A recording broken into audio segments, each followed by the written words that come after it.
ng tokwa.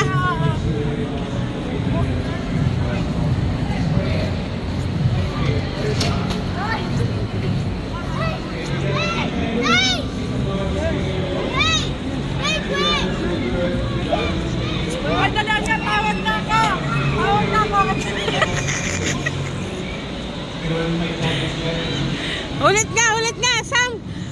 Hindi, harap ka, Sam. Harap ka. That's the biggest penguin. Fortunately, we have that type of penguin.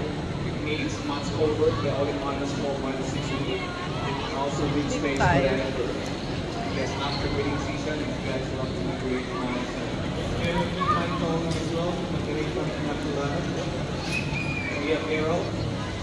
Right, so this is the first smaller one. This is a Gen 2 penguin. Gen 2. Third biggest penguin in the world. Mr. Popper's penguin character. Penguins in Madagascar.